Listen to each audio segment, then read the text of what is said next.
Hey, ministry partners. I literally just signed off with my last discipleship with a guy named Sam for the semester.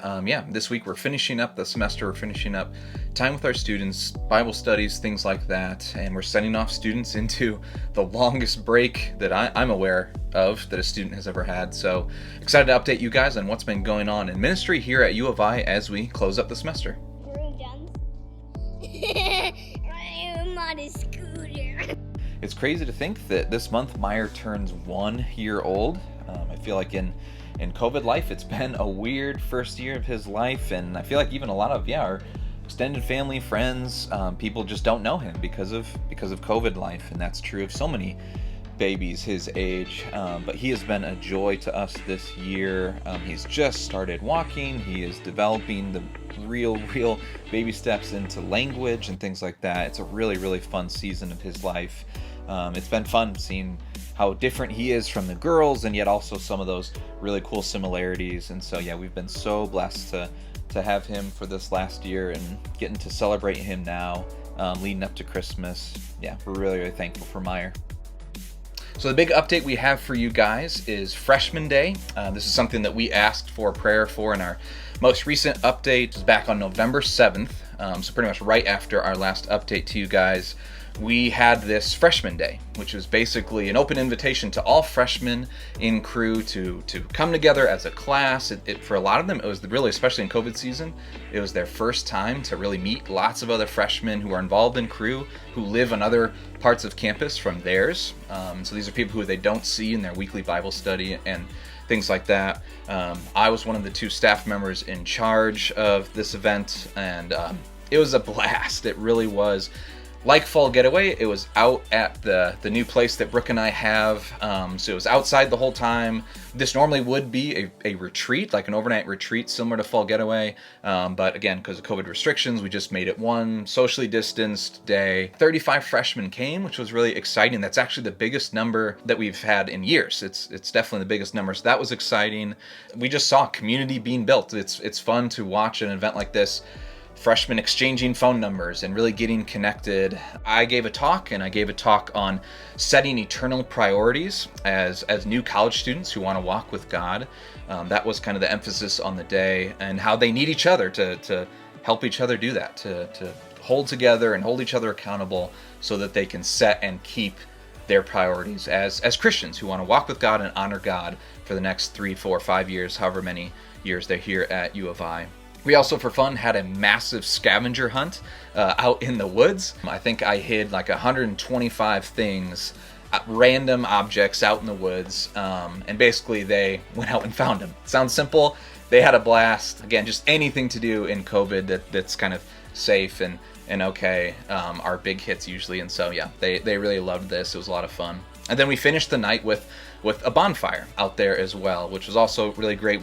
We heard a few students share their testimonies. Some others kind of shared how God has been working in their life recently. It's kind of, basically an open mic for students to share how the gospel's been working in their life. That's always a highlight. Unfortunately, we weren't able to do that at Fall Getaway because of rain. And so, for the freshmen to get a taste of that here at this event instead was a huge win. Just a place of vulnerability and sharing. And for us staff, getting to hear how God's working in these freshmen lives is a really exciting thing, and has definitely been one of the highlights of my semester.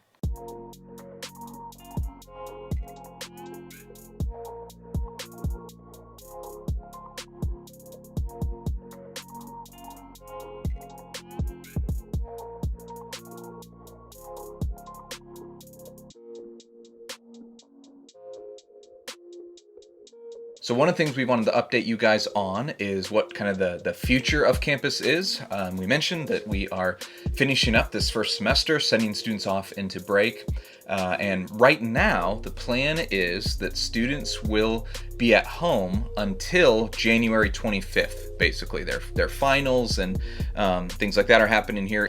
Then they're on break, and then when they come back, they're pushed back actually 1 week from when they would normally return to classes for the spring semester. They're going to be home until then. So that is a very long break, especially when you consider that they went home on Thanksgiving break, and they went home basically for good. Dorms are closed, cafeterias, classrooms, all that were closed, have been closed ever since Thanksgiving. And so when you think about that, it's like 8 weeks at home, basically for our students, which is, yeah, almost twice as long as it normally is. But because of that, yeah, Christmas break looks a little bit different for us. We're going to be connecting with students more, and we have some kind of seminar type things that are being offered to our students that they can attend. Things on managing time and loving your family members well while you're at home. Things like a Bible study leading them through fixing their eyes on the world and doing ministry in the world and going to the nations with the gospel, things like that.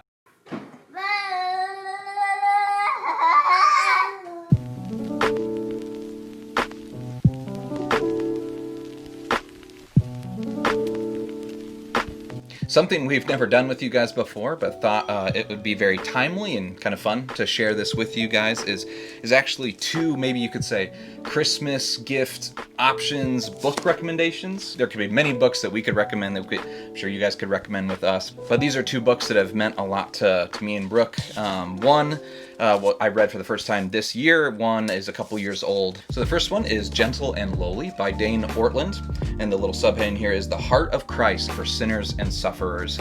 It's not a book that you're gonna go into thinking this is going to be an academic intellectual challenge or something like that. It's very much a book that really just grows your affections for Jesus. It did for me in really significant ways. I enjoyed every page, every second I was reading it.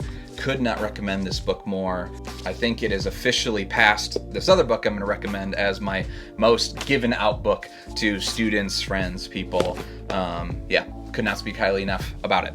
And the second one is a little bit different. It is not a book in the same sense as Gentle and Lowly is, but this is a book called Every Moment Holy, and it is actually a book full of liturgies, of guided prayers for various life events, circumstances, kind of oriented around everyday things.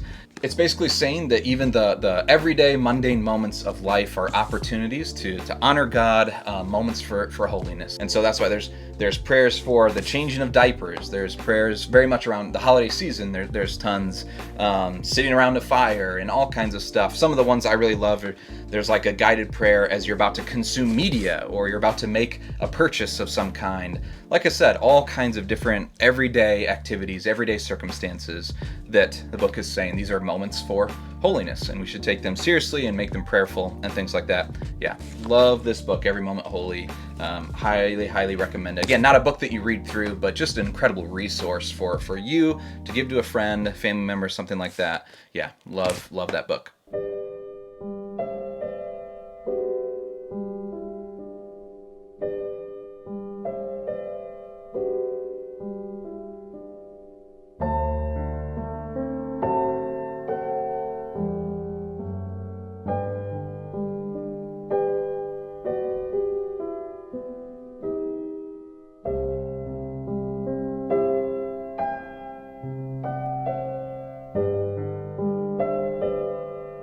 We hope that the gospel is especially sweet to you this year.